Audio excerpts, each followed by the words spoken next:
No, there was with the knucklehead penalty that DJ gets for kicking the ball. DJ is one of the great players on our team. Team guy, smart in it, great juice, great energy, and he lost his composure for a flash of an instant and kicks the ball right there. So it kind of distracted the focus from the call that was just made. I don't know, Greg. You know, those guys make these calls when they make them, and they sometimes they do, sometimes they don't. It happened quickly, and it didn't look very good on the little replay that somebody showed me. But I don't know. I'm not bellyaching about that call. We need to win the game in all the other ways we could win the game.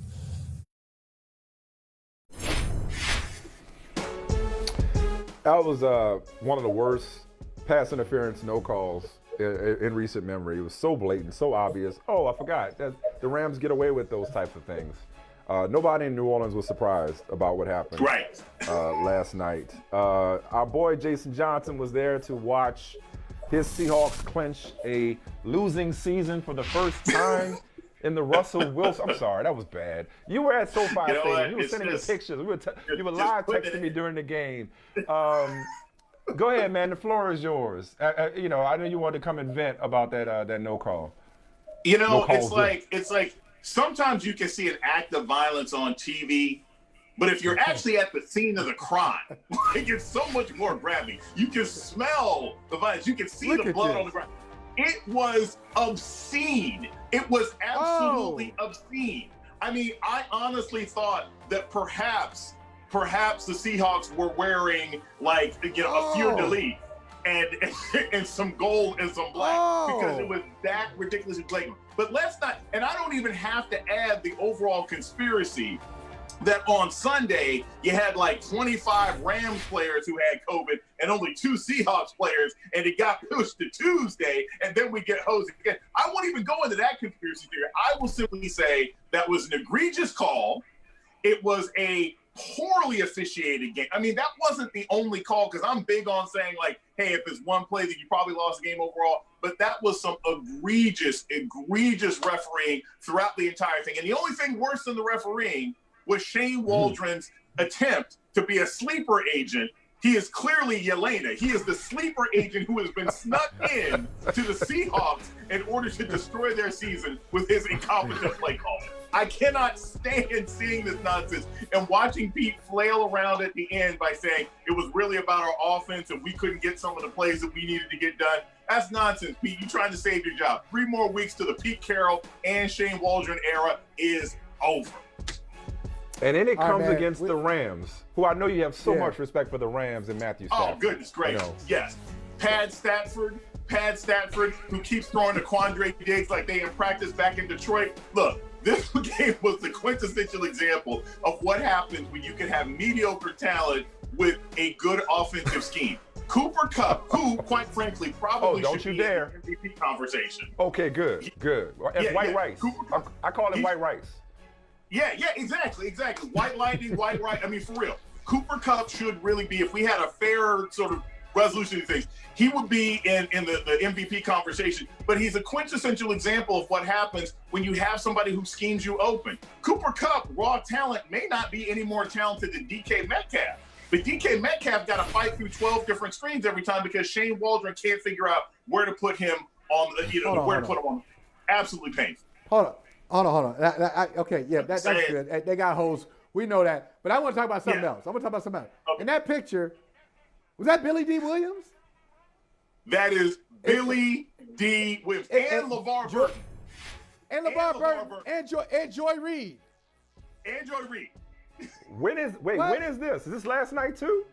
This actually happened You hanging out with Billy D. Williams?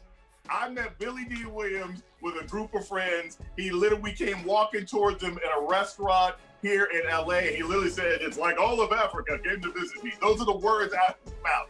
We were floored. And then a friend of mine called LeVar. Those two got to meet. It was a space-time. A friend of mine called LeVar. A friend of mine called LeVar, he said. Okay. Yes. That's amazing. Okay. That wasn't even intended to be a flex. Trust me, we were shocked that the whole thing happened. We had no idea that Billy D was there. He was incredibly gracious, very charming. Look, we got to treasure these sci-fi icons, right? Nichelle Nichols just did her last appearance as Uhura. And she's getting older about 2 weeks ago, so she will never be out publicly doing that kind of work again. Billy D. Williams is a charming, healthy 85, but it was an absolute thrill and blessing to meet him. And LeVar Burton, who's one of my favorite people anyway. Got that, man. So, You're making Mike, the most of your time in LA. We got to talk about movies now. Well, that's what I was about to say. Yeah, man. Like, I mean, if we nerd out, let's go all the way in. I'm not going to talk about Spider-Man and how amazing Spider-Man was. And you know why? Because Michael hasn't seen it. So we'll wait until sometime. No. Talk about it. What is this, Mike? Go ahead. I'm going to enjoy my time. I'm going to enjoy it. But I can't talk about it the way I want to talk about it. I want to spoil it for you. Right. We don't want to wreck it for you. It's impossible to talk about that movie. Look, here's the thing. Spider-Man Endgame, which is what I call it, is a lot of movie. it's a lot going on. It's a lot going on. Yeah. I usually think that whole Mockingjay Avengers splitting into two parts is unnecessary, but so much happened in this film, and you had like a 12-minute, 2 post-credit scenes. Like, this was a lot of movies. They threw a trailer at the end, which they threw a Doctor Strange trailer at the end, which they never do that, but I'll take it. Not a teaser. Like, this was better than YouTube. They had a whole trailer. It was. Now, I'll tell you this, Michael. It's a great movie, but I tell people, and this is what I say is Spider-Man Endgame, there's like a 6-hour investment in this film. Because if you haven't seen every other Spider-Man movie, you have to see it. You have to see it.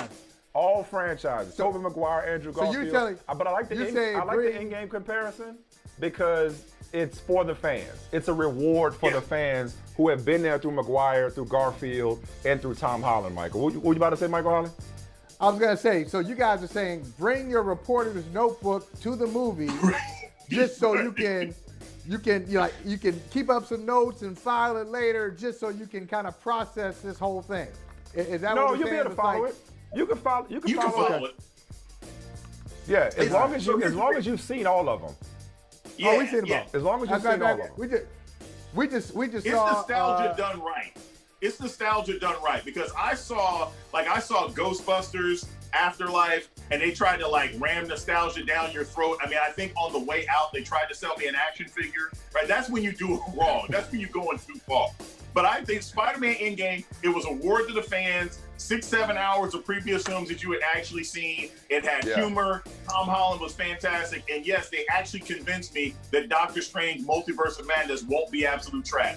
Because I was it's my lowest ranked Marvel movie. I told you guys. It's my lowest ranked Marvel movie. Doctor Strange? This actually looks decent. That's one of your worst takes ever. That's a bad take. That's a bad take. That's an awful take. It's not a good movie. It's not a good movie. First of all, don't ever disrespect Benedict Cumberbatch like that again, number one. Number two, it is a very good movie. It's a very good movie. It's an excellent movie. Sherlock Holmes Doctor Strange goes hard. Sherlock Holmes in a cape did not impress me. And if you take out what they stole from Inception when he battles Mordo, that movie could have been a Sunday night movie on Freeform. Okay? And I was going to say happy. Yeah, it's like to go from Billy D. Williams and LeVar Burton to that. Imagine, in the course of 6 minutes. I gotta be true to myself. You were so high, you had a mountaintop moment, and now you're deep in the valley. Last night. We can't even rescue you now. All the thing I hesitate to ask this last question because I'm scared to ask this last one. I was just gonna say as we let you go, man. So to cleanse you of last night, I don't know if maybe you've seen them already. You referenced Yelena earlier. What are you watching first this evening? Because my night tonight is Hawkeye finale and Matrix Resurrections. So how excited for you? Which one are you more excited for between those two? I am more excited. So I have been binging Hawkeye the last day and a half to watch the finale tonight. I'm so impressed. It's the best one they've done. It's the best MCU Disney Plus series.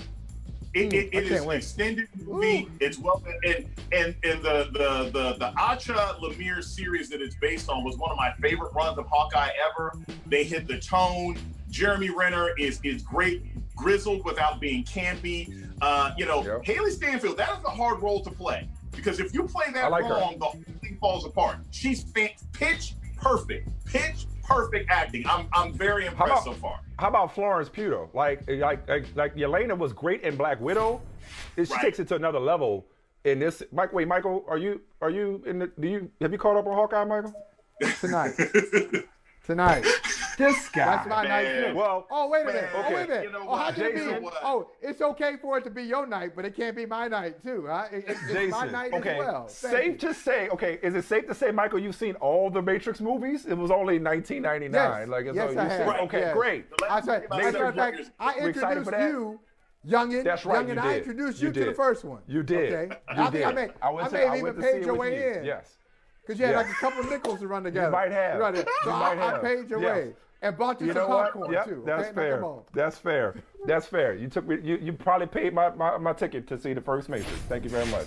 Thumbs up, thumbs down, Jason. It's probably only $4. It's probably only $4 because it came out in May of 1999. I saw it in a dollar. It was a lot at the time, though. It was a lot of money at the time. It was a lot of money. Yes, that is true. I'm watching this in my basement. I'm not super excited about it. It doesn't look like there's anything new. I mean, like, it doesn't look bad, but I know in the midst of sort of the Omicron revival, the Omicron versus Delta versus that's going on right now, I know I'm not going to a theater to see it. And so with that being the case, I'm going to have to watch it at home, and I know that's not going to be as much of an experience as seeing it in a theater. So I'm not you got to come to my basement. About the Matrix. When you come to Connecticut, when you ain't too busy, gallivanting with Billy D. Williams and LeVar Burton and Joy Reid, you come to Connecticut and kick it in my basement. Amazing. Because I got an Omicron, Delta-proof basement to watch The Matrix in the night. So, Merry Christmas. That's gonna happen. Happy Kwanzaa. Happy New Year, brother, man. We appreciate you. Yeah, we appreciate you, Happy man. holidays, guys. Enjoy. All right, You man. too. You too. Hey, thanks for watching Brother from Another on YouTube. Make sure you hit subscribe before you leave, and be sure to watch us 3 to 5 p.m. Eastern Time on Peacock. Appreciate you.